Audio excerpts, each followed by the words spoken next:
I love this song so fucking much, dude.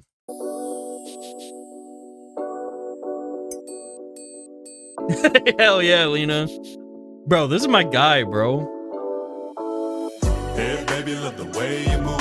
Won't you come by, please? Let me do the do. Come on. I'ma beat the cat. Then They Peter bang came bang by by cause I heard your ass. Hey, baby, can't believe it's you that I can't live without. Let me do the do. Come home. Only been a day. Really want them thighs wrapped around my face. That coochie Uber doesn't need a lift. Will you marry me? Baby, I won't plead the fifth. Know that you're my first and last, my Ricky Bobby. Drinking sake on Mount Fuji Punani. Come and put that Minnie Mouse on my Mickey Mouse. Won't put my queen under pressure, talking north to south. I don't want you, baby, that's because I need you. Anything you need, I can get, I will please you. A whole new world, cause you let Aladdin. You want rings, look up, baby, I got you satin. Only time I lie is when we're on the beach together. You see the pattern, dripped out in our silk satin. All this green on me, come and taste the limelight. Make you my centerpiece, show you up cause the time's right. Feeling freaky, baby, we can always switch it up. Running around, keep it in bounds, make all the calls, live in the cut. Hey, baby, love the way you move. Won't you come by, please, let me do the do. Come home, I'ma beat the cat. Then Peter came by cause they heard your ass. Hey, baby, can't believe it's you that I can't live without. Let me do the do. Come on. Only been a day. Really want them thighs wrapped around my face.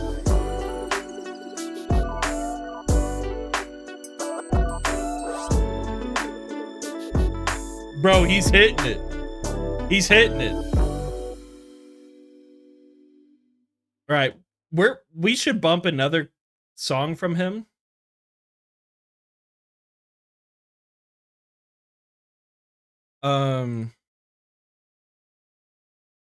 Trying to pipe down forever. I feel like this is it. Okay. Thick bitches, big bitches. Hey. Thick bitches. bitches. Hey, yeah, baby. When I was 15, I wish I had bitches. If you're in the mood, come on. Hey, baby, you can bag it up right now. Slide to the crib if you can't, then I'll pick you up. Take you to the pound. You and your man already had to break it up. Right now, you want a pipe, so let's go. Dude, this is some elite white boy shit. I like you, bitch. I might have to put a ring on you and marry you quick. But I see she has the power to water band peak matter. 3 stacks is what I'm dropping on a bouquet of flower. Goddamn, I love to hit that. Coming over to the new flat, see crack. Making a weenie hut rise to the top of the NASDAQ. Like in a way, watching the legs carry the booty as a back. Yo, what did he say about the NASDAQ? Let's roll that back. On a bouquet of flower. Goddamn, I love to hit that. Coming over to the new flat, see crack. Making a weenie hut rise to the top of the NASDAQ. Hey! Watching the legs carry the booty as a backpack. Thicker and hotter than tiki masala, butter chicken thighs are filling up my horizon. Baby wanna fly, put her on the top of my bison. You wanna sprint, so I showed her how to switch to Verizon. Pushing game in the Porsche, I'ma teach you how to ride. You do me as the course. Before we take off, I'ma need to perform. I'll show you how I lay it down. Average D in the morgue. Cleopatra wants Caesar to come and top her. A head knocker, pull her in, a piper. No makeup on, so cute, you might find her. But she could be a bull, turn you into fine china. 1, 2, 3 at least. Not praying for the evening, but we're on our knees. You're a winner, baby. Take this plaque, then I'll slap on that booty like a spatula on a flapjack. If you're in the mood, come on. Hey, baby, you can bag it up right now. Slide to the crib if you can, then I'll pick you up. Take you to the pound. You and your man already had to break it up. Right now, all right. You want a pipe, so let's go and make some love. Hey. Henny hates me. He hates me. We had a vibe sesh. We're listening to Coley music. That last song was a fucking banger too. It's called Trying to Pipe Forever. Trying to pipe forever. Yeah. That was such a good one. Holy shit, that was a really good one. Should I switch the stream so you can see this? No, it's fine. James Harden got traded out to the fucking Cavs? James Harden? Yeah. That's a pretty big deal. That's a huge deal. Yeah. He was like the one good thing the Clippers had left. They've got Oh, nothing, bro. They've got no. nothing. Bro. Fuck. Dude, what's up with these Fuck. crazy, insane trades when it comes to like the NBA? Because I get whenever something weird happens with the NFL, but whenever something happens to like the NBA, it feels extremely unfair. Yeah. I don't know why, but Well, it just does. Dude, it's. I just feel like NBA management is overall just like more fuck it we ball than like football management. I don't know what it is. Like NBA management is just more that attitude than NFL. I don't know why. Yeah, but, like, they just do shit. Does the NBA have salary caps? Yeah. Yeah, absolutely. What's the salary cap for salary cap for an NBA team? I don't know. It's in the fucking hundreds of millions, but it's a situation. They have what they call a luxury tax, which is like the owner of the team has to pay out of pocket if they go above the salary cap. Because I'm pretty sure our average salary cap for an NFL team's like $350 million. It's around there. It's around there for NBA too. Mike Bart would know this. Okay. Probably, maybe. I don't actually know. Mike Bart, do you know what the NBA salary cap is off rip? Don't know the number. Yeah, I don't know. I don't know it off rip, but I think it's in the 300 ballpark as well. I fucking love James Harden. Though, he's one of the goats. He's one of the goats in my opinion. Yeah. If you want to talk like a fucking playmaker, good fucking lord. What's your karaoke song, Big Henny? That's a good one. I would say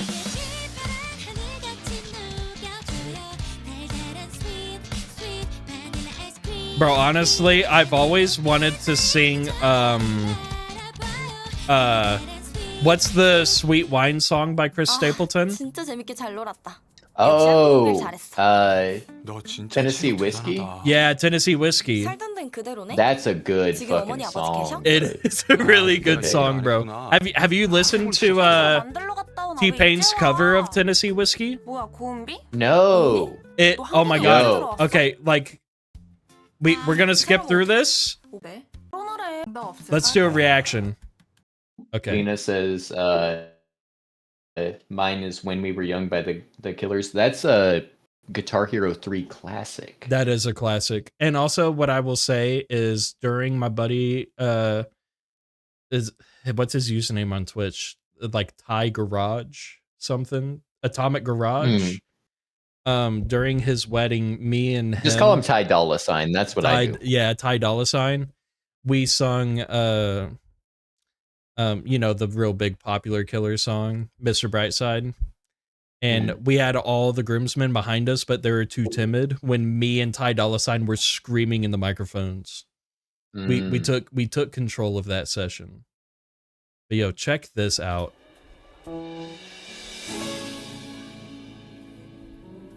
I love this cover. Have you heard this, Lena?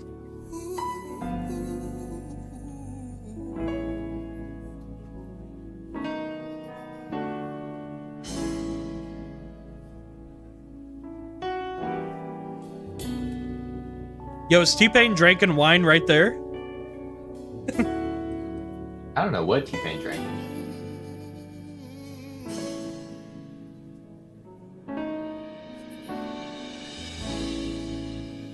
I used to spend my nights in a ballroom.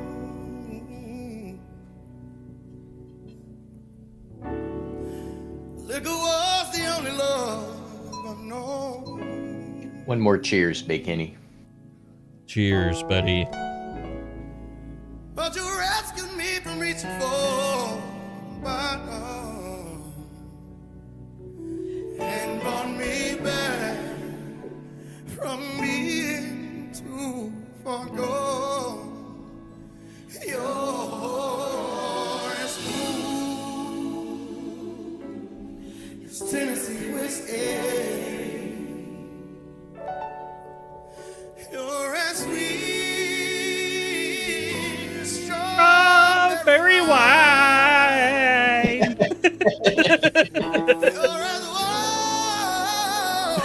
so good.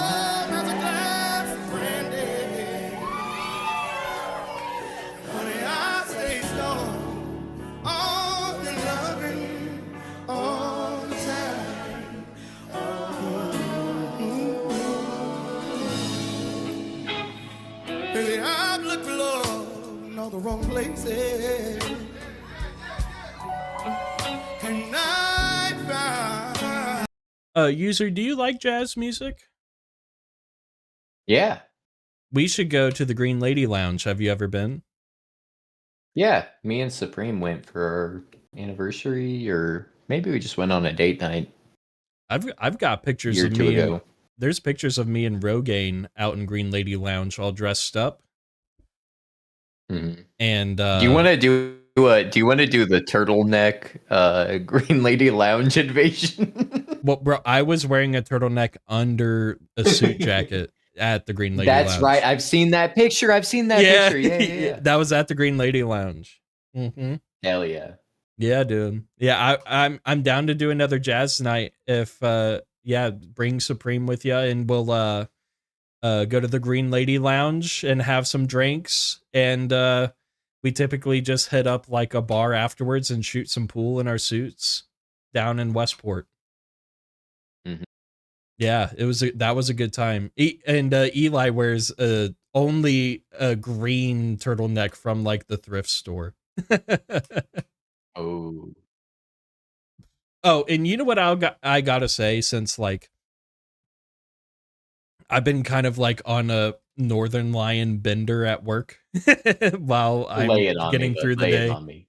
So he said something that just made complete sense to me, that because I grew up with this movie and it totally just makes sense that if you're watching Napoleon Dynamite, it's just like a Goodwill movie. Like the movie just feels like inside of a Goodwill store. Mm-hmm. Do you agree with this? I think so. It's a little weird because I caught the wave on Goodwill Hunting right away, not because I was like in position to like catch it, but because like all my siblings are way older than me, right? They're Yeah. like when Napoleon Dynamite came out, I would have been between like 5 and 8 years old, whatever the timeline was, and I had older siblings who were like 18 to 22 at the time. Yeah. Right. And so I'm hanging out with them. That was a huge movie for them. So it was just ambiently around. And so I was like a little kid, like, this fucking rocks. Like, everybody likes this. This must be good. For Napoleon Dynamite? For Napoleon Dynamite, yeah. Wow, like, dude, that's so, like a. So to me, I mean, I I'm not have like much- a first-hand attachment to it. But, Okay. But I understand what you're saying, where it's like every single time, because I go to thrift stores and shit. Yeah. And I look for, I love physical media. That's the thing about me. I love collecting like DVDs and Blu-rays and shit. Yeah. And I always check like the DVDs and Blu-rays at a thrift store. And every single time there's like a movie that I've seen more often than anything else is going to be Napoleon Dynamite. Yeah. Yeah, okay, got you.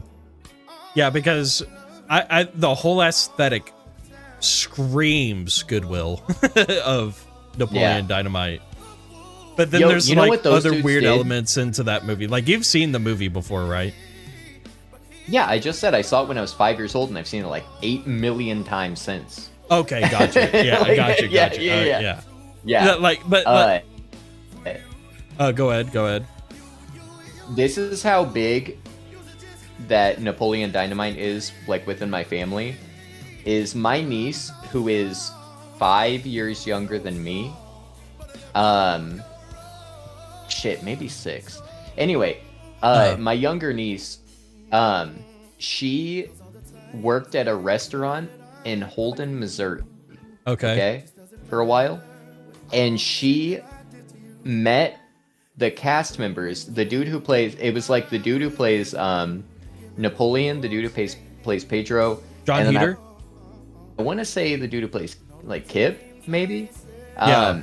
She met all three of them. They were doing a road trip like tour, like promoting like a Napoleon Dynamite like anniversary or something. Oh, that's They were doing like a awesome. road trip, and they were doing like cross country road trip going through everywhere. They stopped at the diner she was working at in Holden, and she Wow. was like, "Dude, I know these guys." Wow. Yeah. Dude, I would flip shit if I saw John Heater walk into my workplace. Like, and dude, what's so crazy is when I lived in Utah, the movie Napoleon Dynamite was filmed 2 hours north from Salt Lake into like the most southern portion of Idaho.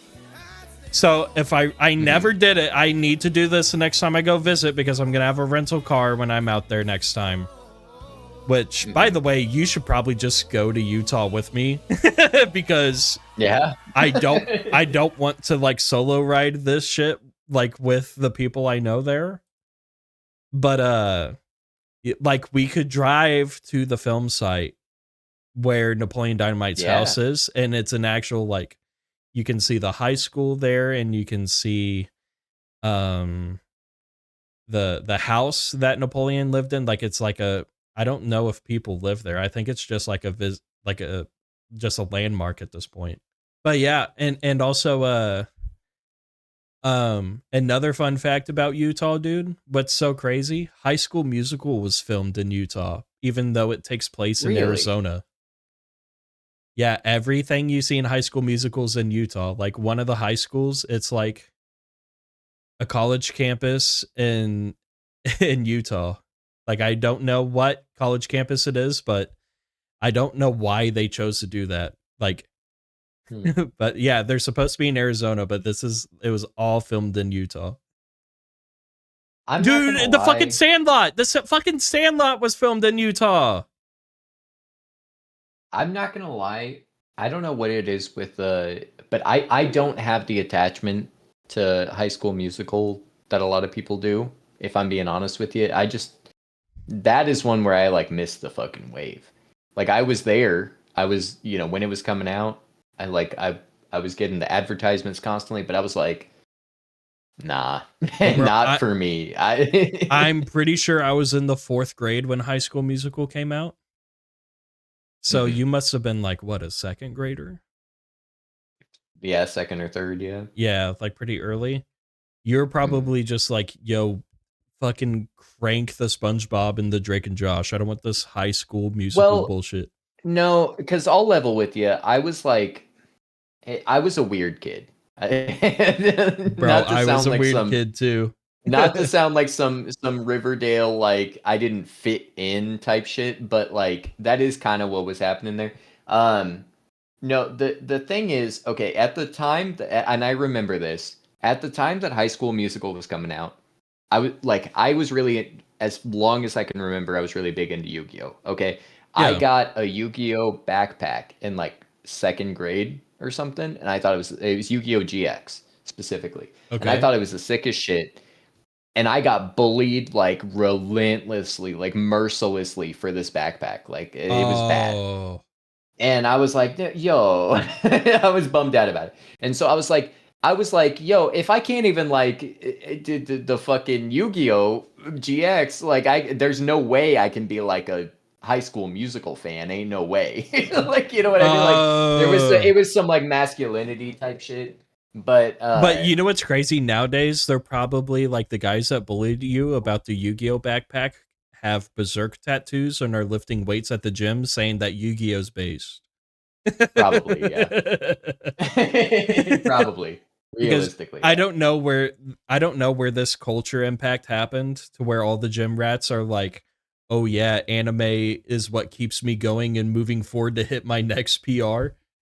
Yeah, exactly. Yeah, for real. But like something happened, some cultural like paradigm shift happened to where, Goku is helping me push extra weight on the bench press.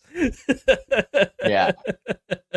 No, dude, I straight up I was working out at just at Planet Fitness one afternoon, and seriously, the most like fucking ripped, just like he looked like a fucking JoJo character or something, like a real life. It was insane. This man was like, he was taller than me, and he was just fucking chiseled out of marble. Yeah. And every inch of his body that I could see was covered in anime tattoos. Yeah. Yeah, bro. Dude, it's so crazy. Like, and that's the thing. Like, I'm not like, because the only tattoo I have is the Mark of Sacrifice tattoo. But like, I have like the recognition of here's my like reasoning for tattoos.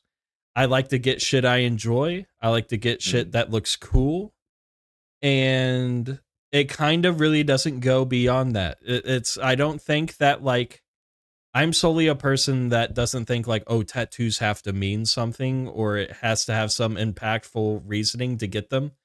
I just think you should just keep it simple, stupid. Like how Dave Ramsey said about Republican finances. Not Dave, not the Dave Ramsey call out. Just don't overthink the artwork that's going to be permanently imprinted on your body. Just don't do that. just get the shit you want.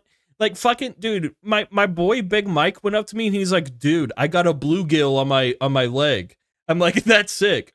There's no reason why he got the bluegill. This bluegill fish doesn't mean anything. He just has the bluegill on his leg because it looks cool. And he's a weird hipster kind of guy that likes only alternative 2013 music. Like, you know, it's just whatever. Like, just get the shit that fucking matches with you. You know, like, I don't know where this, like, whole narrative came from when it came to tattoos of, like, oh, yeah, I got this tattoo from my second cousin who won a war and has, like, a purple heart. This tattoo is like in memorial to him. Like it doesn't have to be that deep, bro. Okay, can I hit you with some kind of like stolen valor shit on that though, and then we'll catch up on chat because they're having a real discussion real quick. But so I have on my arm here, it's gonna be upside down, but you can see it there. The Modest Mouse. Am I turning it the wrong way? Yeah, yeah. The Modest Mouse, We Were Dead Before the Ship Even Sank logo. Yeah. Album cover. So I have that tattooed on my arm because I still am a huge Modest Mouse fan, but like when I was 18, I was like a massive Modest Mouse fan. Yeah. So I got this tattoo, and then people started asking me, like I would just be like, when I would meet people, they would see the tattoo, they'd be like, oh, what's that about? And like I kind of got sick of answering in like a legitimate way about like what my tattoo, like that it was just a band I liked or whatever. Yeah. And so there was this one time, this girl, like I like sat down to lunch with a friend in the dorms at the dining hall, and then like this girl came and sat down with us, and like I never met her before, and it was like the third time like that day. It was just like one of those days, like I just got asked about it a bunch. And so I was like sick of answering. So I was like, I'm going to play a little game with this. Okay. And I was like, well, I was like, you know, cause it's a hot air balloon with like an anchor on the bottom, you know, I was like, well, the thing with it is my grandpa died in a hot air balloon, like related accident.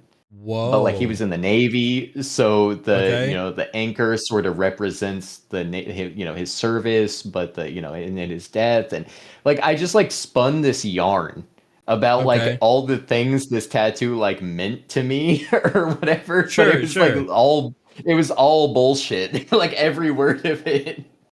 Well, here's yeah. Like, because with what you're saying, what I was saying earlier isn't targeting your tattoo, and I know you know that. But I just used it to piggyback. Exactly. Like, it's the second person who gets a tattoo like that shames other people for getting tattoos for just getting shit that looks cool or that they enjoy. Yeah. That's where I'm like, and there's obvious stereotypical tattoos that I think you can kind of clown on. Like, I'll be honest, this is like an outdated tattoo, and I think it would go hard nowadays. The barbed wire around the arm. I'm not gonna Yeah. lie, I do fuck with that tattoo a lot, but it's a very cliched tattoo. I fuck with that one. But there are others that we could clown on, like maybe like here's a trend that I fucking hate when it comes to tattoos. It's the patch tattoo. It looks like you have a sewn on patch on your skin. Have you seen those? I've seen this. I don't know anybody with one or anything, but yeah, I've seen this. They look weird to me. Like they're super cool looking detailed wise. Like the artistry is good, but it looks weird on the skin, in my opinion. Mm-hmm. So like that's kind of the point, though. Yeah. Right? Yeah. Like I'm just like, okay, this is like some, new trend of a tattoo that I can't get behind. But there's some other embarrassing tattoos that people get that are like, oh, okay, like what the hell's this? But no, yeah, that's kind of where I was going from. But yeah, I don't think you have regrets of like you just overthought that tattoo when you got it. Like other than that, No, like you still like it. I don't regret a single tattoo I've gotten. Right. I'll say that. Right. Like I have many tattoos. Not many. I have like 6 or whatever. I don't know if that counts as many. But the point being, I don't regret them in any capacity. It was just I thought it was funny, like you telling like the story of your buddy talking, Big Mike talking about the fish. Right. Like, and explaining the story. It just made me think of that story of like, it does get a little tiring when people keep asking what your tattoo like means or whatever. Yeah. You know what I mean? Yeah. Yeah, because... And so I was like, eventually I just got to the point where I was like, I'll just make something up. Like, I'm tired of telling the story. I'll just fucking make something up. Right. If somebody asks me about my Mark of Sacrifice tattoo that everybody in the fucking world has right now, I'm not going to say, oh yeah, I've lived a very depressing life and I'm constantly slaying demons in my real life and trying to battle my depression. I'm not going to say that. I'm going to say I'm a fan of the manga, and that's about it. Big Henny, do you know what you got to do the next time somebody asks you about your tattoo? What's that? You got to hit them with my life is like a video game. You just got to just do the full song. And just see how long they make it into your rendition of the song before they dip. That's what you got to do. Looking forward to the weekend. Dude, bro, I'm not gonna lie, there's like an unironic love for that song a little bit, just because the hook is like actually low-key catchy, but I mean it doesn't mean that the song bangs, right? It's just it sucks ass. Like the song does suck ass. There's a guilty... The song does suck ass. Yeah. There is a guilty pleasure to the man Ronnie Radke, regardless of who the band currently is or was before. But yeah, they're like, I keep tabs on Ronnie Radke. I was a fan of the old Escape the Fate songs. Those are catchy. And I'll be honest, I even have some sleepers on the first Falling in Reverse album. But, that's just like it's a time loop back in the day when I was first getting into like this post-hardcore scene. And rough start on the post-hardcore scene, by the way. Like, got to go back to my roots when I was in middle school listening to From Autumns to Ashes. So I have such a weird relationship to that shit. Because this is like...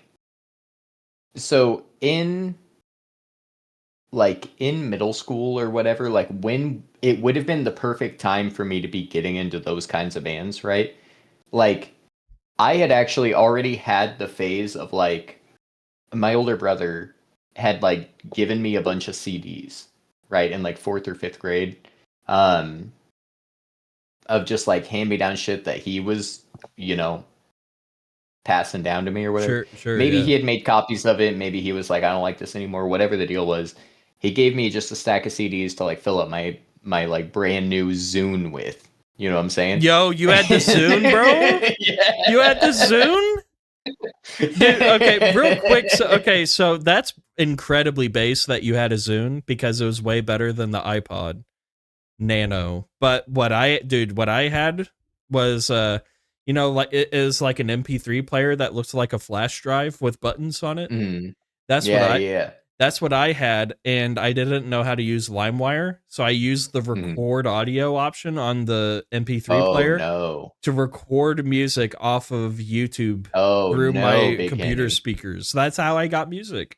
You were And then, listening in like 48p. Like you were not listening yeah, in 240p, you were listening in yeah, 48p bro, max. it was bad. And then there's like one time I got fed up with it, and I was in the 6th grade. No, yeah, I was in the 6th grade. I went to my buddy Malik, and I was like, "Yo, Malik, like, I want to listen to like Crank That Soldier Boy, and you know, like, I need to listen to some 1-2 Step. Like, can I give you my MP3 player and you just upload all the music onto it?" And he's like, "Yeah, I got you." So he did it for me, and he was like, "Hey, I loaded up your MP3 with a lot of songs." And because dude, that's what was so fun back in intermediate school was me and my buddy Malik were just like cranking the Soldier Boy in class. Yo, can I ask you a question real quick? Yeah. Is intermediate school, and I'm asking chat too, is intermediate school a thing? Because It's we had intermediate school. You seem to have had intermediate school. I've never, like, you never see like media talk about it, yeah, right? I was in a bigger school district. So Yeah. like do you know what intermediate school is? Yeah, it was we had our 5th and 6th grade was intermediate. It Right, so went was ours. yeah, primary was like K to 2, and then elementary was 3 and 4, intermediate 5 and 6, and then middle 7 and 8, and then high school 9 to 12. Yeah, so our school district right after I graduated, they switched it up. And what they do now is they took all of the intermediate schools and made them all elementary schools. And depending on what elementary school you go to, it's kindergarten through 5th grade now. So all of the so that's how they split it up. It's kindergarten through 5th grade, and then there is like an extra middle school. So there's 2 middle schools in our district now, and it's 6th grade through 8th grade. And then after that you just go to regular high school, which is 9 through 12. But what was interesting was before I got into high school, what they used to do was they had this separate building just called the Freshman Center. So Yeah, I've heard about this with other yeah, types of districts and stuff. so Ray Peck had the Freshman Center, which everybody, if you're a freshman, all the freshmen hung out with each other in the Freshman Center, and they didn't see any other high schooler.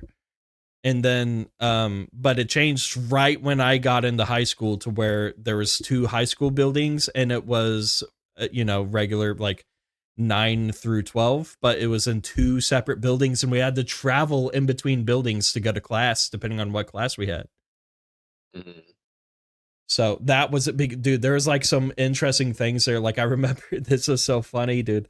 Like this kind of fits with our Valentine's theme kind of thing or whatever, because this is like I think one of my first more like romantic things I've done that I didn't realize. So Yeah. I was friends with my buddy Eli's ex-girlfriend, and they were like together for a lot throughout all of high school, but everybody was friends with this girl. Her name I'm not gonna drop names for her. But No, I need you to dox this person fully. yeah, give the address and all that. Yep. But I Social remembered security number if you got it. right, yeah, we could drop that too, where she works. But but it was a rainy day once, and there was just like, we had to travel in between buildings, and me and her always traveled with each other. And me and her were just friends, obviously, but they weren't like, she wasn't with Eli at the time. And there's a big puddle right in front of us, and she just looked at me and was like, can you please? And I said, yeah. So I picked her up and walked over the puddle, and then I sat her down, and then we kept walking, and then there's like this group of girls that saw me do that. And then all the girls were like, oh my God, that is the sweetest thing I've ever seen in my life. and I was like, this is awkward because this is my buddy's ex-girlfriend, and they're gonna get back together soon. But that was like a funny moment, I remember. But like that's kind of the stuff you get whenever like the phases that go in between like the shit that can happen in between traveling between buildings. People were like smoking weed or smoking cigarettes in between buildings, hitting the vapes because the little vape pens were there at the time, like Juuls. I think it might have been pre-Juul actually. There's the blue pins. I think kids had blue pins. Do you remember the blue pins? No. Yeah, blue pins. Dude, in high school, I was like, I graduated like 5th in my class. Like I was the biggest nerd. Like I was up there. Yeah, I was locked in. And then the second I graduated, I was like, yo, fuck all this. It's not about that anymore. But yeah, dude, I remember like, dude, the blue pins, that was like the first e-cig. I remember like it was just like the very first vape to ever exist was the blue pin, and they're like, quit smoking, inhale these chemicals instead. It's a lot better. Hell yeah. Hell yeah. Yeah. And then yeah, I remember it was whenever I was a senior, that's whenever all the freshmen were like running towards me in class saying that like, dude, you turned 18 so early, could you buy me a vape, please? And I was like, see, dude, I'm pretty sure the year I turned 18 was the year that they that was the year they bumped it up to where you had to be 21 to buy like nicotine in state and stuff. Oh, wait, no, it's a 21? They turned it to 21, yeah. It went from 18 to buy nicotine to 21. The year I turned 21 was whenever that went up. I remember that. Okay, day. so it would have been the year after because you're like a year and a half older than me. Yeah, right? I'm turning 31 this August. Yeah, I'm turning 29 in May. Okay, so you're the same age as my brother Adam then. Oh, really? Which, yeah, like he turns 29 this February, and dude, I gotta say, I'm low-key stressed about what he's about to do next Friday. Oh shit. Okay, so we were on the phone, okay? Because you know he's been training MMA and jiu-jitsu. He smoked everybody. He beat 7 people in a row in his jiu-jitsu tournament. Yeah. And now he's doing a kickboxing tournament next Friday the 13th, by the way. Friday the 13th at Voodoo Lounge in Harris Casino. He's doing this kickboxing fight. No headgear. No headgear. 10-ounce boxing gloves, and you can kick people.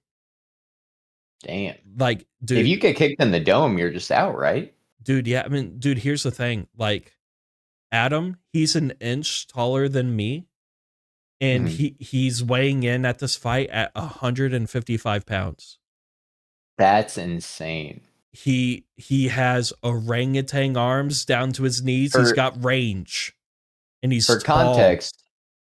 I'm 2 inches taller than Henny. Yeah, and like, you know, I could use to stand. I could stand to lose a little bit. We'll put it that way. I could stand to use a little bit, but I'm like 215. Yeah, and so like for him to be an inch between us, you know, down from me and one from you, and only be, you said 155, 165? That's what he's cutting down to. He walks around, his natural weight is like 165. That's his like natural crazy. Walking around weight. When I was in high school, I was like what I would describe as unhealthily skinny, and I was 150. Okay. For like my height. Because what happened to Adam is, ever since he started training and sparring like crazy, he's been eating a lot. He hasn't gained a single ounce of fat, and it's just he gained 10 pounds of muscle. Yeah, I mean, if he's doing all this work for, he just got more like jacked really from this. And now what they're doing is, because he has to weight cut for this fight, he has to drink 1.5 gallons of water every day and just do his normal diet. And the night before he has to weigh in, he gets in a hot bathtub and sweats out all of his minerals. And if you drink distilled water, it sucks all the minerals out of you while you sweat all of your fluids out, and you drop 10 pounds overnight like that. And he weighs in, and then what's going to happen, he'll make his weight for 155 for the fight. Right afterwards, he will take his electrolytes and, eat a normal meal. He's going to rebound 15 pounds after the weigh-in. And he's going to weigh like 160, 70 pounds for the fight. And he's fighting a guy who's 5'7". Like, dude, I have a like theory. I just feel like, okay. And look, I didn't wrestle in high school. I haven't done combat sports or anything since doing like Taekwondo for a few years as a kid. Okay. So that disclaimer out there. I feel like there has to be a better fucking system than weight classes. There's no, every time I hear about a fight, like from a person, who is wrestling or, now whatever the thing is, it's a horror story every single time. It's so fucking unhealthy. You're telling me there's no possible way we could do anything better than fucking what we got right now. You're telling me there's no possible way, because I've never heard a solution. I've never heard an alternate suggestion. It's just, hey, these two people weigh the same and one of them is 8 inches taller. Like, that's nonsense. Bro, it doesn't make any fucking sense. Here's what, because it's just going into the weight, like the scale weigh-in. All you have, that's the only prerequisite, is make weight. And then after that, who gives a flying fuck what you do? You rebound 20 pounds after the weigh-in, you fuck the other guy up. Like, but that's what's crazy. The weight cut is super unhealthy, and it's low-key dangerous if you don't know how to do it properly. Luckily, my brother, his coach was in the UFC. He was on The Ultimate Fighter on Ronda Rousey's season. Damn. That's who his coach is. His name's Sharkbait, and it's a MMA gym out in Blue Springs. And literally, Amira, we're not reading the fucking chat, asshole. I'm reading every single message, but we're not reading it out loud. We're having a dialogue. We are reading your chats while we're having a discussion. Do you not know how Twitch works? We're talking about my brother's fight. And also, Colton, I'm going to send you the link tonight so you can buy some tickets. And if anybody wants to, any Missouri peeps that want to buy tickets to my brother's fight, the tickets are $60 a person, but it's worth it because my brother gets a cut out of the link if you buy the tickets. That's how he gets paid. So, but yeah, no, like, the weight cut is dangerous. And I think there needs to be a better system when it comes to, like, I think weight classes are fine, but the aggressive weight cuts to get into the weight, like, I think it's going to be an unsolved thing that will never get fixed. Am I crazy? And Colton, you said, and I quote, I'll read your chat out loud because apparently it's such a fucking problem. You said, there isn't one, cut weight or someone will die, which, by the way, is an insane thing to type. But is there a possibility, that we could use like BMI? No. Is that nonsense? No, it won't, because it doesn't matter how tall you are. Literally how they view it is, because like Sean O'Malley is a good example. So Sean O'Malley is 5'11". That's reasonably tall for a person in his weight class, which is like 135. That's what he cuts to weigh in for. But the thing is, it's because of the frame. Depending on your frame, like, your weight distribution is going to be different, and that's going to alter what weight class you're going to be into. So he's my brother's actually very similar to what Sean O'Malley looks like, but my brother just weighs heavier than him. So, like, honest to God, right now, in like a professional setting, like, let's say my brother was in the UFC, he would not survive the lightweight division whatsoever. He would have to go into weight class below to have a better, like, chance at fighting those guys, and you get a better advantage because of like the height that those type of fighters typically have. But because of my brother's frame, my brother has like long ass arms and a small torso, so his weight distribution's weird. So that's why he's so skinny and is able to walk around at 165. So he's got a baby cut. Like that's a very light cut he's doing to weigh into 155. The real cut where he needs to be professional at, he needs to cut to 145 and fight guys that are like fucking 5'5" to like the 5'9" range. And my brother is 6'2", and he rebounds into like 165 pounds after a 145 weight cut, and he dominates the guys in that division. That's the goal. Yeah. See, this is the part of it that I just feel is horseshit. I'm like, just like, we don't need to get into the whole combat sports of all, especially because I think in the moment right now, you know, with chat where it's at, we're gonna be outnumbered, no matter what we say, because there's Colton and Amira going to tag team our asses. They're going to Eiffel Tower us. They might. Okay, well, that might be towards you. They're probably on my side of things. That's kind of funny. We got the brothers split. I like this. I got Amira in my stream, and we got Colton on your stream. I kind of like this. Oh hell yeah, I like that too. Yeah. No, I just feel like I said, I just feel like scientifically, like I don't know what the solution is. I'm not a nutritionist. I'm not a combat sports, like I haven't engaged in it, any of that type of shit. I'm just saying there has to be a better way than the horror stories I've heard of like high school wrestlers and the shit that they've had to put themselves through. And then now with your brother who's a fucking adult now and his shit's still going on. Like it's just nonsense. It's unreal to me. There's not a better way. I'll put it that way. From how bad it is, the options can't be worse. The options cannot fucking be worse. Okay, we'll put it that way. That's how I think about it. Well, and you know what's crazy, dude, is one of the most dangerous men in the UFC right now. His name's Ilya Topuria. He's knocked out 3 champs back to back to back. He's a monster, and he's 27 years old. You know how he cuts weight? He's a Spanish guy, and he drinks wine. He said that in an interview. He said, I get a good buzz. It dehydrates me during the cut. And when I'm sweating all my liquids out, I drink a nice glass of wine, and it just helps, and I feel good. And then I beat their ass the next day.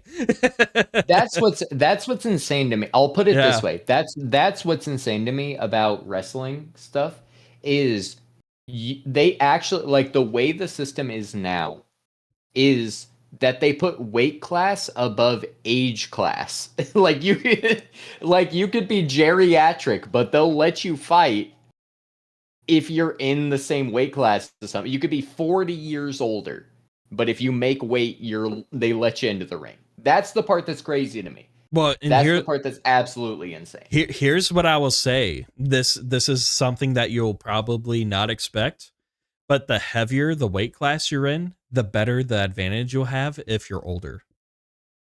Really? Yes, because in the light heavyweight division, there is a guy named Glover Teixeira, and he became the champion at the age of like 45 or 46. And he beat like a 37-year-old's ass, like dominated him. There is some, I don't know, I can't explain it, and I don't know what the logic is behind it, but there is something to where in the heavier weight class you're in, the age does play a factor into how dominant you could become. And also there's like age, and then there's also like just like MMA age. MMA age is just like your experience in the cage. Like both of those things like highly matter in my opinion to when you're in the upper weight classes. I don't know why, but there's something about older men in the heavyweight division. You don't want to fuck around with those guys. They're good. They're really good. They just because you know in the lighter classes you can be more athletic and get away with it. And like if you're pretty up in age in a lighter weight class, it's going to be really hard to compete against like the young cats that are, you know, just going to mog you in the youth department. But, you know, heavy guys are heavy guys. I think there's just like an even playing field there. But also a lot of those guys don't have to cut, you know, they're just, you know, they weigh in, they're heavy enough. Can we talk about this motherfucker Colton Gross who doesn't understand social cues, who says, what are you talking about? No 50-year-olds in MMA, as if when I said 40 years old, it was not fucking hyperbole, bud. Good God. You can't say anything on this goddamn website without this jackass popping in the chat. It's insanity. Jesus fucking Christ. You know, user, when I know this is like a little bit out of your I don't want to say the word comfort zone, but just like interest area. Like, you gotta hang out with me, Colton, and Amira for a UFC fight night over at their place. What do you think about that? I mean, I'd watch it. I've hung out in Discord while y'all have watched them and stuff. It's not super my bag. I'm Like, I have talking friends who are big yeah, in person. Yeah, in person. I mean, I'd be down to do it, but I'd just be like, it would just be an excuse to hang out with the boys and drink. right. It's like It's not super. we got Like I snacks said, and my alcohol, and you know, Yeah. we're kicking it, and you know, the fights are going on. My only experience with like any kind of combat sports is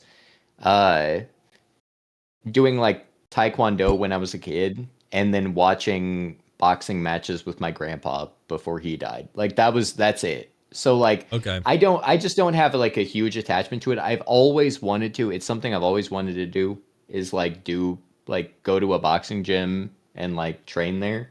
1v1 me user, dude. I fucking give me seriously, give me like 9 months. Give me like 9 months, okay, in like October. But we're going down. Let me sign up for the boxing gym.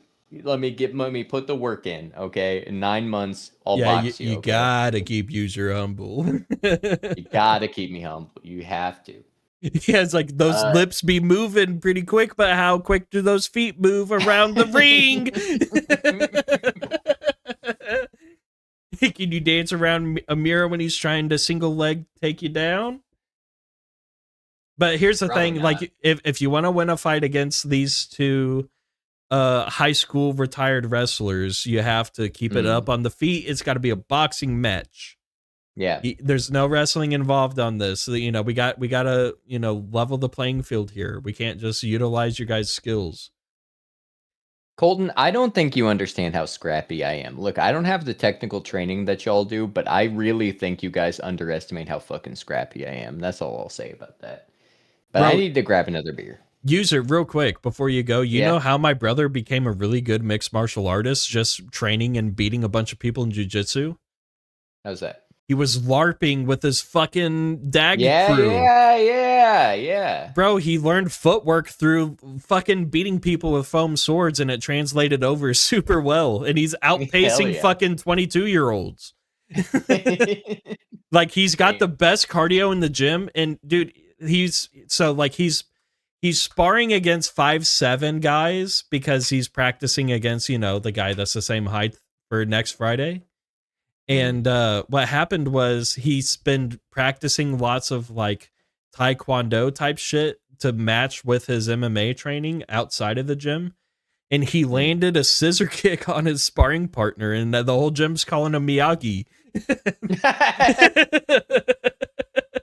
God damn. Isn't that crazy? Yeah. Yeah, because you met my brother. What was your first impression of him? No, dude, I love Adam's vibe. Yeah. He's a weird dude in like the best possible way. Yes. That's He's a weird motherfucker, but like not derogatory. Bro, he shaved all of his hair. Really? Yeah, for this fight, he went to, like, he's done this before. Like, he shaved his head once, like a year ago, and just grew it all out again. But like, because when you saw him, he had pretty long hair. Yeah, and that was just when you moved, which was not too, like what, 6 months ago, 5 months ago. Whatever. Yeah, like September of last year. Yeah, and he had long hair then.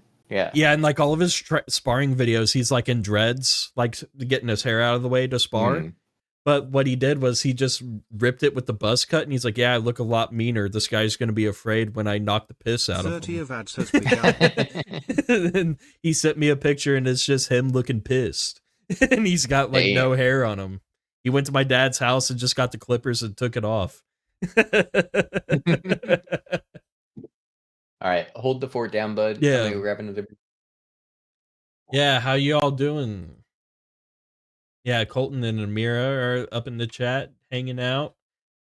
Man Beerser just says, just don't fight. Yeah, that's what I'm strictly a fan, and I'm gonna keep it that way. Not gonna be fighting, bro. But yeah, Colton, like that's something I want to see. I want to see the user underscore name Colton Gross boxing match. Or is this an Amira boxing match? I kind of want to box somebody a little bit. I don't think I have hands. I just want to try it out and see what I can do. Test it out. Taste a little bit of my own blood. I think that would do me some good. I tuned in last Friday for the matches in Australia. Having it on Paramount is sick, dude. Yeah, that fucking deal is really good. Having all the fights on, all the pay-per-views are free on fucking Paramount. I still can't believe it. 2 back-to-back title fights for free, bro. Fucking for free. It's like a fucking $8 billion deal they signed through Paramount. But yeah, I think we need to, I don't know. We're kind of like some old men now. I don't know if this is pretty smart to do. Like, do you think that we need to be boxing our friends to see just for the fuck of it? There's no goal to really achieve here. I would be the kind of guy to just openly say that, like, hey, like, I don't know what the fuck would happen in a boxing fight, but I know I'm losing a wrestling match. Like, I mean, we can get that out of the way. And I mean, the odds are if I'm losing a wrestling match, I'm probably losing a fucking boxing match. Like, just because you think you can do something doesn't mean you can deliver the package. Yeah, we're, like I said, Senpai, we're too old. We're too old. I don't know if we can do it. But, yeah, I've always wanted to, like, there's a side of me that has the thought that, like, I really want to try this out. I want to do this, want to do some training. I want to, like, see what, like, a match would look like if there was, like, I would say 3 rounds of boxing. I could do 3 rounds, and we'll do, bro, it can't be that long. Like, honest to God, 2 minutes is a fucking long time. You think 2 minutes is not that much? 2 minutes is a very long time. 2 minutes for 3 rounds will get most people puking after the second round in the boxing ring. So, like, but two rounds, 2 minutes per round, 3 rounds. That is like a fair boxing fight. And I guarantee you, after the first round, your fucking arms are gonna feel like fucking noodles, dude. Hold on. You keep in mind I'm a bottle of wine deep in this shit, and I'm on my second bottle here. What do you mean your T-bow? Are you talking about a crossbow? Okay. Okay, that's why I don't understand. Yeah, okay, senpai. See, that's the thing. The mosh pits. I have viewed mosh pits from afar. I've never been in the mosh pit, but I guarantee the mosh pit would be like pretty sick though.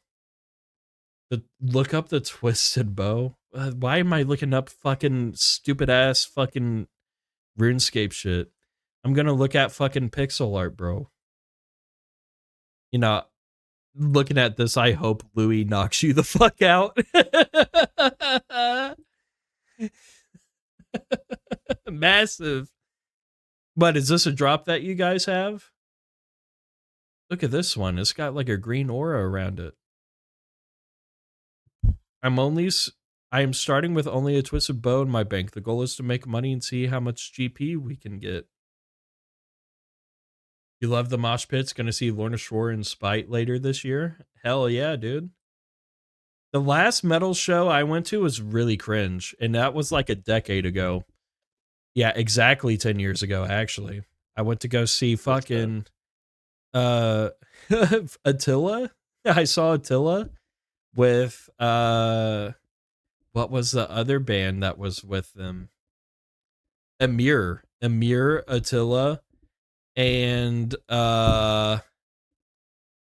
the really, really big, popular blast beat band back in the day. What's the fucking name of it? Bro, I can't remember. They're huge. They're fucking huge. You might be able to help me, user. The only like popular blast beat band I know is Death Heaven. No, it's not. Blast metal bands. No, Asking Alexandria is just like some like stupid modern post-hardcore type of thing. This is Chelsea Grin. It was Chelsea Grin. Yeah, Chelsea Grin. It was Amir, Attila, and Chelsea Grin. And then the band before to like kick them all off, I can't even remember. It was some stupid fucking DJ disc scratching like gutter roll band that was really cringe. But that was like no Amira, not Amir, it's Emir. Yeah. Like that. Yeah. Yeah, Amir. Yes. Somebody say Amir. This piece of shit.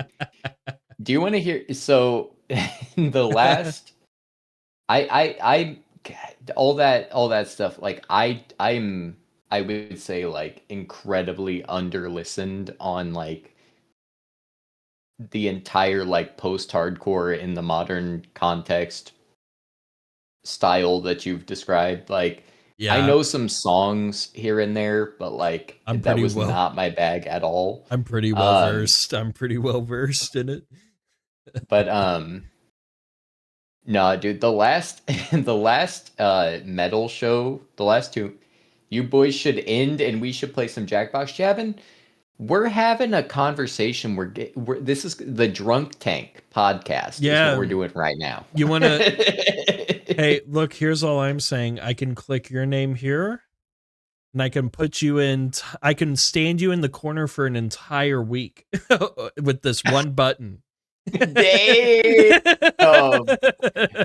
The 1 week timeout is crazy. It is pretty crazy, ain't it? Holy shit. Isn't this some kind of unhinged power that I have in my hands?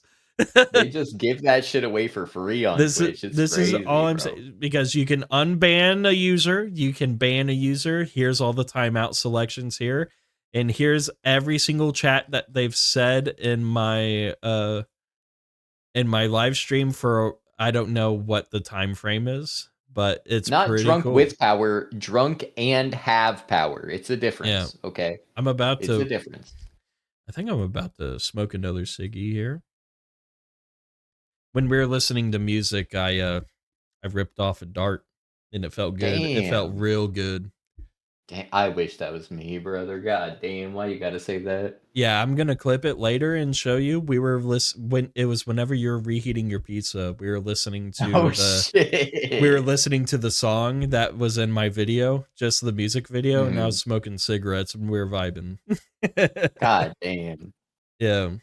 You cannot. Okay, Hero, you cannot say that. That's one thing you cannot say. Yo, I can. Well, that's crazy. It's fine, leave it, but that's insane. So what I was gonna say before all this is I got into a fucking fight at the last metal show that I went to. Who are the bands? Who was playing? So the last two like metal shows that I've been to, I would say it's some crazy stories both times. So the second to like the later of the two times, I actually was with Hero, and Supreme was there too, and we saw a I'm sorry I missed your cheers, buddy. I was yapping. No, I was doing a drunk maneuver there. It wasn't anything special. Oh, I thought you were putting your drink up. So I hit it back. But yeah, I figured you would. I didn't know if you were. I thought you were just going to continue your conversation. And well, you didn't say nothing, so I'll clink the webcam. Yeah. I'll clink the webcam. No, like the show before that, the heavy show before that was we saw it was just like a bunch of like kind of really local like DIY type, like hardcore and metal type of bands. Yeah. But one of the one of the bands that played there were some grindcore acts, some whatever. One of the shows or one of the acts in it though, it was this dude, and I don't know if you can find their stuff. So Oh wait, I might have heard this. I'm free to dox their shit because I don't know if you can find it if you Yeah, tried. right, Okay, yeah. it's that type of thing. But this dude, You one told of me the about openers, them. yeah, one of the openers, their name was Full Clips Empty. Yep. I remember this. And it was like white boy death grips, and it was like the most uncomfortable, No. awkward type of fucking show I've ever seen in my fucking life, dude. Bro, And the reason why Death Grips works is the lore of the structure of the band to begin with. yeah. And oh my god, dude, anybody trying to cop that style, I mean, No, God, it I want was to say so many single. things online right now about Yeah. that I can't say it. So it was just single white dude glasses, and he was like he would play the instrumentals, and there was no drummer, right? Because Death Grips is a 3-man unit, right? It's Yeah. MC Ride yelling rapping, And the two then guys that found him on the side of the road. and then it's Zach Hill drumming and Flatlander producing. Yeah. Right? That's what the Death Grips formula is, right? This is a one-man show, right? But he produces, and then he just like makes sounds. Yeah. I don't want to call it rapping. Bro, here's what I'm gonna Black say. History Month. I really don't want to call what he was doing rapping. I'm wondering if I think you'll agree with this take that I'm about to say. Mm-hmm. When it comes to Death Grips, it was a generational run for that decade, and that's it was a generational. Yeah. Like it'll never be we don't need any more Death Grips. We don't need new records. They've had talks about making a new record. I'll be honest, dude. The discography is fucking really good, and they should just leave it as that. Like I don't think that's true. I think if they have some shit to say that's worth making an album for, I would love to hear another album. But if they're making another album for the sake of making an album, that's where the problems are. Well, that's the issue. That's the current position they're in. Like, you know, whenever you go to a fucking Death Grips show now, when they're on tour, which was like what 2-3 years ago when they did that, and they got the spinner hats. There's like there's guys in spinner hats, and then there's half of the crowd fucking smoking crack in the show.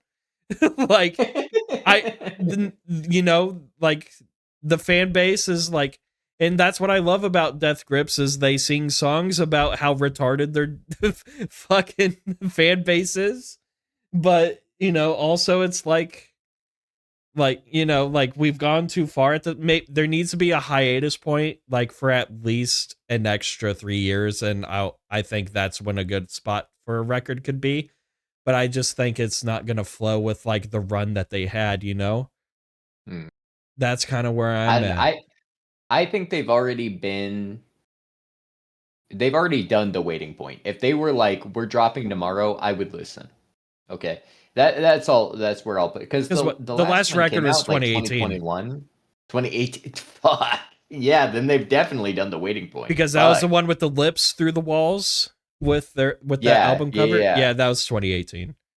That was 2018. I thought that was at least like 2019 or 2020. Nope, not at all, bro. They haven't dropped the record. As hell. If that's the record, they didn't drop it. There's no post-COVID records from Death Grips, and I want to keep it that way because it's a great discography. But I get it too, though. Like I would like to hear some more Death Grips. Like honest to God, my favorite record from Death Grips is let me go. I'm such a fucking lame ass Death Grips fan, but I'm not. Tell me the song. Hey, Joe, don't you Google a goddamn thing in front of me. Tell me what your favorite songs are. Oh, my favorite songs. My favorite song of all time from Death Grips would have to be "I've Seen Footage." I've Seen Footage. So are you talking? That's from Is that Bottomless Pit, or is that no. So Bottomless No. Pit's my favorite record. Okay? That's what I was gotcha. going for. Bottomless Pit's my favorite record. I think Bottomless Pit has the most bangers and a lot of like the most like hyper aggressive techno cuts. Mm. But I think that what's that record? It's like it's probably their best record Money to Store? critics. Money Store. That's where I've seen footages from. I've seen footage. The song I've seen footage has got to be like one of the most creative songs I've ever heard in my life, probably. I've seen footage. My favorite, dude, probably my favorite Death Grip song is probably Hacker, but it also Hacker's could sick be too, bro. Hacker's so fucking good. But I also really like oh, what's the name of that fucking song? This one's off the if it's off Ex-Military. It's the one where he's talking, the verse is like volcano pussy melt your Peter like ice. Yeah. You know what I'm talking about? Spread eagle Yeah. across the block. Yeah. That's the song. Yeah. That song fucking rocks too. It does. I love that song. It does. Ex-Military was their first LP, right? It's like a mixtape. It's not even. It It's a wasn't like mixtape. fully Okay. released. Yeah. So Money Store's the LP. Mm. I'm pretty sure, right? Is Money Store their Yeah. first LP? Okay. Yeah. That's like 2015, right? 2013. Wow. 2012 even, maybe. Because I mean, if you like, that's what people don't understand about Death Grips. The type of generational run and like curation they did when it comes to music inspires Kanye to make fucking Yeezus. Like they're a big deal. You can't deny Clipping's part in that though. If you want to talk about like Clippings is good too. and at the end of the day, the other thing I'll say about that is Death Grips was not the first industrial metal kind of act. Like they did borrow from the past. They were the first one to like popularize it in the way that they did. But if you look back at like Dalek and shit, there is a history there that like, I don't know. I feel like it's disingenuous a little bit to say like without Death Grips we wouldn't have Yeezus. Because like we could have gotten there. There's a lot of moving parts there. Is all. Well, I'm going from the direct quote from Kanye. Yeah. Like Kanye was, for a matter of fact, heavily inspired by Death Grips to make Yeezus. That's what I was going with. Yeah. But no, I totally understand. If we're talking about like curation of a genre and we go before into more obscure like art, then sure, like I'll agree with you there. But like this, like from what Kanye was gravitated towards, it's Death Grips, I would say. Yeah, I guess the quote is a little bit the problem that I have, because there's just this framing of like, I feel like the old school industrial hip hop just gets buried in the sands of time. You know what I mean? It's like it in the sort of modern discussion framework, it starts with Death Grips, and it's like that's literally not true. Right. There's like Faust, and there's Death, and there's Dalek, and there's it's shit before. Right, but there's even like moments of the horrorcore stuff that approach it, but like, you know, there's two like real hardcore for sure artists that fill the void. Yeah, like I totally understand that, but like what I'm coming from is just like who pushed the movement, who are the guys that actually like put them on the map. It's Death Grips. Mm-hmm. Yeah. But like there's respect for sure for like the other guys. You got to like, you know, put some respect on that too. But without Death Grips, like there's no Yeezus. I do fully agree with, like, I believe in that. Yeah.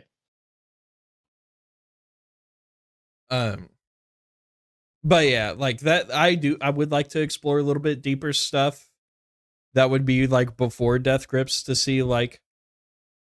But also that's the thing, like Death Grips is so crazy. Like, do you think some inspiration came from that, or do you think this was like totally like just curated into the sound they created? Like, do you think they were like, I know like that this is like kind of going into another discussion of like, where does, you know, that's like a whole discussion of like, is original thought like a real thing. But So I think it would be unlikely for somebody in like I think it would be unlikely for Zach Hill to end up drumming the way that he does with the artists that he does without some level of a framework of like what the history of that field looks like. That's what I would say. I'd agree. We're just gonna speed run this while we fucking talk about our music. You just want to look at Grand more. That's right. Gonna watch her bend over. You cannot say that. Hey, you've been drinking too much, buddy. I think I can't. Where's this bottle at? Oh my god. We're Are at you like down 2 bottles of wine? We're halfway through the second bottle. Oppa! Oppa! You know, so what was really funny now that like I'm thinking about it, because you know I'm a new Northern Lion fan because you've like planted something, you put something in my food and I ate it, and you know I just gravitated toward the content somehow. You poisoned me in a good way, I'll say that. Dude, he's so fucking funny, bro. You can't. I told you it because of you. I knew you would like it. Well, but here's the thing that's beautiful about it. The Northern Lion is literally my uncle from Paris. It makes me want you to meet my uncle. Because my uncle is like the older gentleman who has kids, and they're like Italian, French, American hybrids. And like literally my baby cousins can speak English, Italian, and French. Like, hell yeah. All like they're trilingual. But every time I see like an interaction with like Northern Lion and his child, it makes me think of my uncle and how he treats his kids. It's like the exact same. It's so crazy. But aside from that, yeah, like what I wanted to bring up, because like I'm learning all the lore from like these Northern Lion quotes that you and Jabin talk about. Yeah, like 13-minute Gleipnir on Weaver. I don't know that one yet, but I know about Mama Liz's chili oil. Do you know about Nicholas Pickles yet? No, I don't. I don't know about that one yet. Because, well, here's the thing. You know the Librarian YouTube channel? Yeah. So that's what I listen to at work. It's the Librarian channel with Librarian of Litorno. Yes, I listen to those. And I'm catching up. I'm learning. Hell yeah. No, the thing, the big ones for me. I love My Daughter Ain't Gonna. See, look at us. We're already right here. We're matched in the first 2 episodes. We're gonna be way above this now. You see this?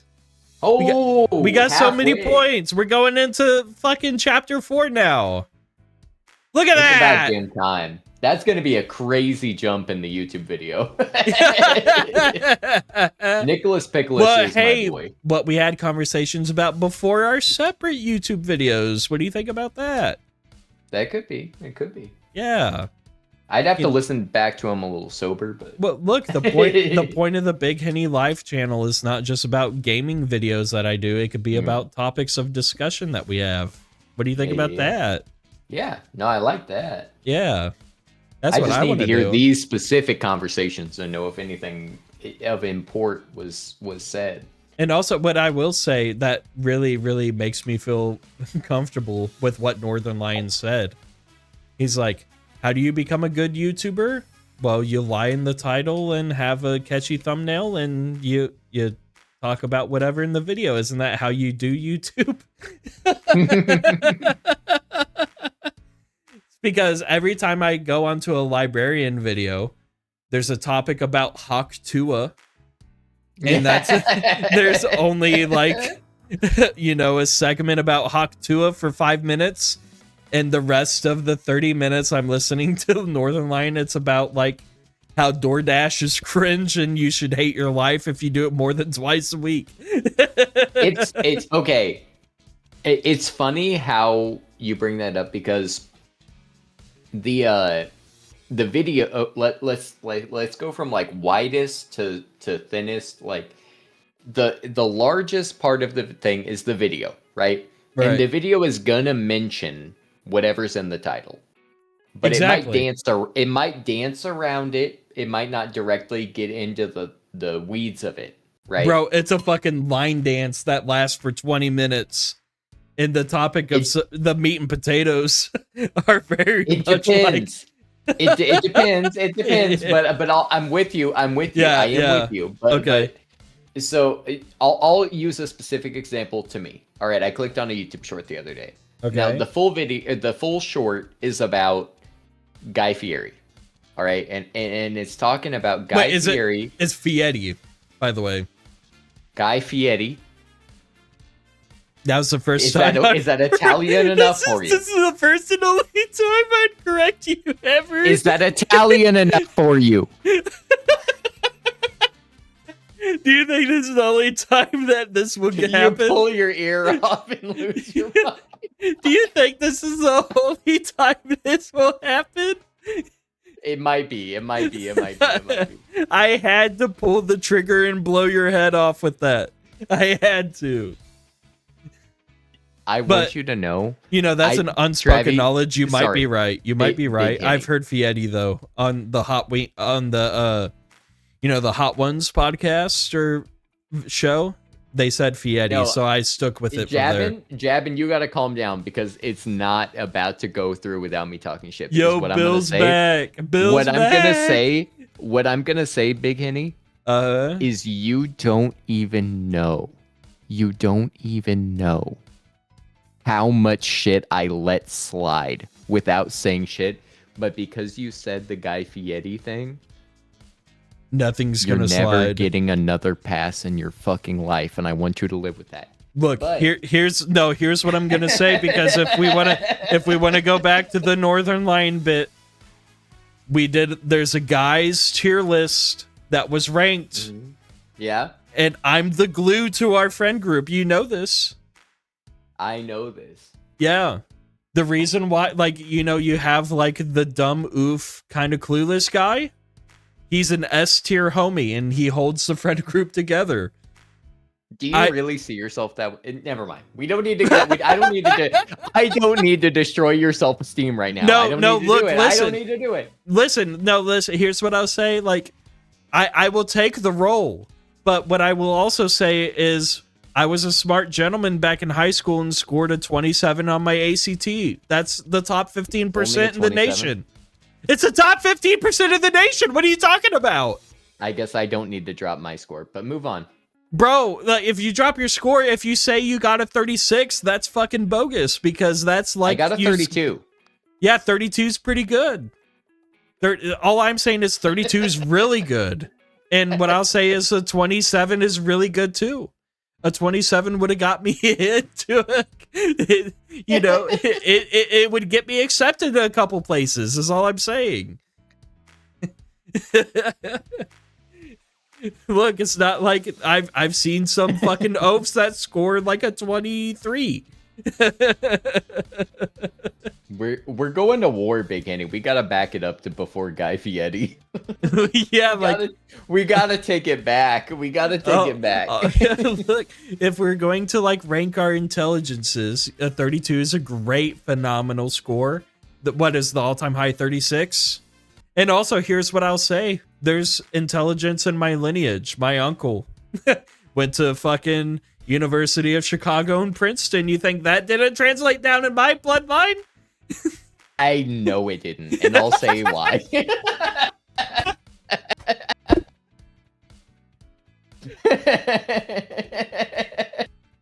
Look, there's some facts.